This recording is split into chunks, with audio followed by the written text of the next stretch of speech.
प्रेक्षकांना यावेळी आपल्या सोबत आहे संजय पुराम. आपण माजी आमदार आहात आमगावचे. सर, आमच्या चॅनलमध्ये आपलं स्वागत आहे. सर, आम्ही तुमच्याकडे जाणून घेऊ नेमकं कशा प्रकारची चित्र आहे इथे आमगाव मतदारसंघामध्ये, त्याबद्दल आपलं काय काढावा त्याबद्दल सांगा. 2019 मध्ये या मतदारसंघातून काँग्रेसचा उमेदवार निवडून आला. 2019 ते 24 या दरम्यान आपण जे कार्यक्रम आखले होते 14 ते 19च्या दरम्यान, त्यानंतर या मतदारसंघात नव्याने कुठलेही कामं झालेले नाही. उलट 14 ते 19च्या दरम्यान आदिवासी समाजाचे श्रद्धास्थान असलेलं कचारगड, त्या कचारगडचा विकास व्हावा हा माझा हेतू होता आणि सतत 5 वर्ष आपण त्याच्यासाठी लागलो. कचारगड तीर्थक्षेत्र हे अदर्जामध्ये यावं याच्यासाठी देशाचे आमचे नेते आदरणीय नितीन गडकरीजी यांना सुद्धा त्या ठिकाणी बोलवण्यात आला होता. महाराष्ट्र राज्याचे त्यावेळेसचे मुख्यमंत्री माननीय देवेंद्रजी फडणवीस साहेब यांना देखील आपण कचारगड आणलं होतं.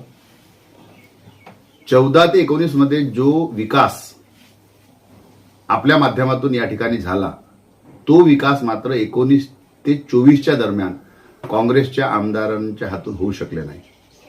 आणि म्हणून कचारगडचा विषय असेल, पालांदूरच्या चुंगलीचा पूल असेल, किंवा या विधानसभेचे रोड रस्ते असतील, हे अजूनही अर्धवट आहेत. उद्योगांना चालना मिळावी म्हणून आपण देवरी येथे MIDC ची जागा अनेक वर्षापासून तिथे घेतलेली होती शासनाने, परंतु एकही त्या ठिकाणी उद्योग नव्हते आणि म्हणून ते सुद्धा उद्योग मोठ्या प्रमाणात देवरीमध्ये यावे आणि बेरोजगारांच्या हाताला काम मिळावं, अशा प्रकारचा तो प्रयत्न होता. बहुतांश आपण त्या देवरीला फॅक्टरी देखील आणलं, परंतु 19 ते 24 या कालावधीमध्ये जेव्हा महाविकास आघाडीचे सरकार 19 ते 22च्या दरम्यान, म्हणजे 2.5 वर्ष त्यांचे सरकार असताना एकही नव्याने काम आणलं नाही. आता 2 वर्ष झाले महायुतीची सरकार महाराष्ट्रात पुन्हा आली आणि तेव्हापासून आपण पाठपुरावा करून जे उरलेले कामं होते ते मार्गी लावण्याच्या आपण ह्या ठिकाणी कामं करत आहोत. निश्चितच आपल्या आमदारकीच्या कार्यकाळात बरेचसे विकास कार्य झालेले आहे. त्यानंतरचा आपण टप्पा बघतोय, विकास कार्य रखडलेले आहे. पांधन रस्त्याची समस्या असो किंवा वीज बिलेची समस्या हो, हमी भावाची समस्या, शेतकऱ्यांचे बरेचसे प्रश्न प्रलंबित आहे. त्यांना उजेड देण्यासाठी आपण विधानसभा प्रमुख आहात तिथे, तर कशा प्रकारची आपली कार्यपद्धती राहणार, काय आपली रणनीती राहणार, त्याबद्दल सांगा. आपण या विधानसभेतील जनतेला विश्वास दिलेला आहे. या विधानसभेतील जनतेचा आमच्यावर विश्वास आहे. मागील 2.5 वर्षामध्ये महाविकास आघाडी काही करू शकली नाही, परंतु आम्ही वारंवार जेव्हा आम्ही निवेदन दिलं महायुतीच्या सरकार आल्यानंतर, खऱ्या अर्थाने आता जो शेतकरी अनेक वर्षापासून वीज भरू एजी पंपाचा त्रासला होता, कंटाळला होता, आज आमच्या महायुती शासनानं एकनाथजी शिंदे, देवेंद्रजी फडणवीस, अजितदादा पवार या आमच्या महायुतीच्या सरकारमध्ये शेतकऱ्यांना मोफत वीज देण्याचा निर्णय घेण्यात आलेला आहे. तो एक शेतकऱ्यांना दिलासा देणारा विषय आहे. दुसरा, मुख्यमंत्री लाडली बहिणा हा जो कार्यक्रम हाती घेतलेला आहे, लाखो महिलांना या योजनेचा लाभ मिळणार आहे.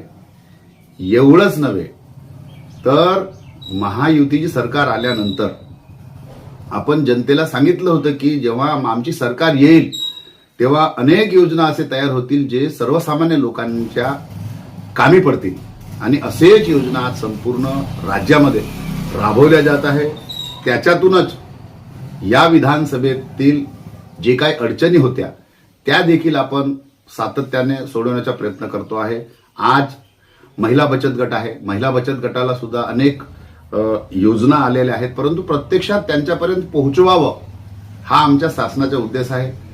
अधिवेशन काळामध्ये मी स्वतः या विधानसभेचा प्रमुख म्हणून, निवडणूक प्रमुख म्हणून, माजी आमदार म्हणून सातत्याने या मतदारसंघात मी काम करतो म्हणून मी गेल्या 5 दिवसापासून मुंबईच्या अधिवेशनामध्ये तड ठोकून होतो.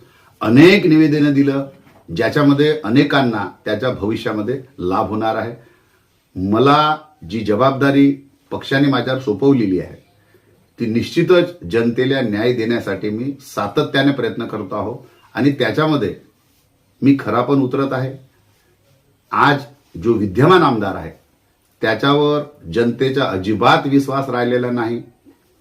तुम्ही जर माझ्याकडे जर कधी आले तर सकाळच्या वेळेस शेकडोच्या संख्येने लोक आपापली समस्या घेऊन माझ्याकडे येतात, आपले समस्या सांगतात. मी त्यांच्या समस्या तात्काळ सोडवतो. आज जो विद्यमान आमदार आहे त्याच्याकडे जितके लोक भेटायला जात नाही त्याच्या 4 पट लोक, मग महिला असतील, युवक असतील, विद्यार्थी असतील, शेतकरी असतील, मोठ्या प्रमाणात मला भेटतात आणि त्यांना विश्वास आहे माझ्याकडून. माझ्यावर त्यांचा पूर्ण विश्वास आहे जनतेचा की आमचे प्रश्न फक्त संजय पुराम हे आमच्या प्रश्नाला वाचा फोडू शकतात, प्रश्न सोडवू शकतात आणि त्याच्यामुळे आपण सातत्याने जनतेच्या संपर्कात आहोत. 2014 ते 19च्या दरम्यान या मतदारसंघाचं नेतृत्व करत असताना अनेक समस्या मला समजल्या, अनेक समस्या आपण सोडवल्या. दुर्दैवाने 2019 मध्ये आपला पराजय झाला, तरी सुद्धा मी न खचता दुसऱ्याच दिवशी मतदारसंघात निघालो. जनतेच्या जे अडीअडचणी आहेत, कार्यकर्त्यांच्या जे सुख दुःख आहेत त्याच्यामध्ये मी सहभागी झालो आणि आज मी त्यांना असं वाटू दिलं नाही की तुमचा आमदार नाही आणि म्हणून या पद्धतीचे काम या विधानसभेमध्ये सुरू आहे. सगळं व्यवस्थित आहे आणि आज जनता फक्त वाट बघत आहे निवडणुकीची. याच महाराष्ट्रातील जनतेने काँग्रेसला 60 वर्षाची संधी दिली होती. याच जनतेने संधी दिली होती ना त्यांना. मग जेव्हा या जनतेने काँग्रेसला 60 वर्ष संधी दिली तेव्हा त्यांनी ते करायला पाहिजे होता, परंतु काँग्रेसला सुचलं नाही. कारण त्यांचा एक धंदा होता, पैसे लगाव आणि पैसे कमाव, आणि यामुळे त्यांना विकासाच्या बाबतीत काही सुचलं नाही. जे काम अवघ्या 10 वर्षामध्ये या देशाचे पंतप्रधान माननीय नरेंद्रजी मोदी यांना सुचलं, आमच्या राज्याचे मुख्य देवेंद्रजी फडणवीस, एकनाथजी शिंदे साहेब यांना सुचलं. इलेक्शनच्या जागी पण काँग्रेस ऐन वेळेस कुठला ना कुठला फंडा खेळतो आणि लोकांना गुमराह करतो. मी आता जी गोष्ट सांगतो, ज्यावेळेस लोकसभेचे इलेक्शन लागलं, काँग्रेसकडे एकही मुद्दा नव्हता, एकही एजेंडा नव्हता आणि त्याच्यामुळे त्यांनी संविधानचा विषय छेडला, आरक्षणचा विषय छेडला आणि त्याच्यामुळे आमचा जो आदिवासी समाज आहे, शेड्यूल कास्ट समाज आहे, तो घाबरला. काँग्रेसने सांगितलं की संविधान बदलवणार आहे भाजप आणि त्याच्यामुळे घाबरून तो डायरेक्ट काँग्रेसकडे वळला. अशा प्रकारचे हे खोटे बोला पण रेटून बोला असं काम काँग्रेसचं आहे. विरोधकांकडे काही धंदे उरले नाही, विकासाचं तर काम त्यांनी कधी केलं नाही आणि त्याच्यामुळे आता कसं तरी लोकांना गुमराह करून येणाऱ्या काळामध्ये त्यांचे जे मतदान आहेत ते काँग्रेसच्या खेम्यामध्ये कसं आणता येईल हा त्यांचा तो केविलवाना प्रयत्न आहे. केविलवाना ज्या पक्षातर्फे 2 प्रकारची तयारी केली जात आहे.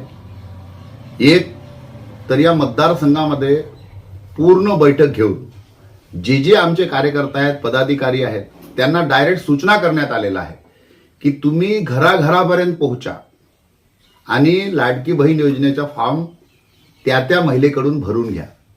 दुसरी यंत्रणा महिला बाल कल्याण जिल्हा परिषद गोंदियाकडून अंगणवाडी सेविकेंच्या माध्यमातून देखील ते फॉर्म कलेक्ट करून ऑनलाईन करण्यात येत आहे.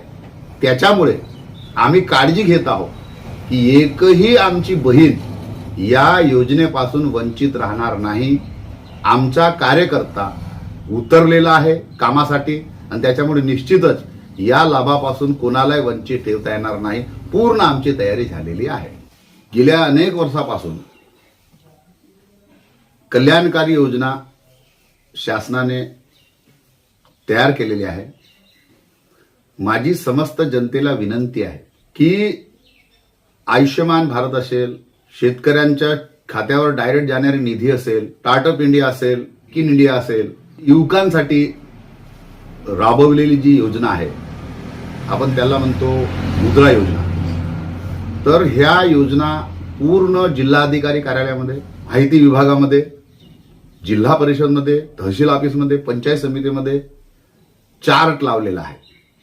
त्याचं वाचन करा आणि जे जे तुम्हाला आवश्यक असेल ती योजना आपण त्या योजनेचा फॉर्म भरा, लाभ घ्या. जर काही अडचण असेल तर आम्हाला येऊन तुम्ही डायरेक्ट भेटा. एखादा अधिकारी, एखादा कर्मचारी योजना देतो म्हणून पैशाची जर मागणी करत असेल तर आपण डायरेक्ट आमच्याकडे तक्रार करा, जिल्हाधिकाऱ्यांकडे तक्रार करा, पोलीस स्टेशनला तक्रार करा. परंतु नरेंद्र मोदीजींनी सांगितल्याप्रमाणे भ्रष्टाचार मुक्त भारत आपल्याला निर्माण करायचा आहे. त्याच्यासाठी आपण सर्वांनी आम्हाला सहकार्य करावा, अशा प्रकारची मी विनंती करणार.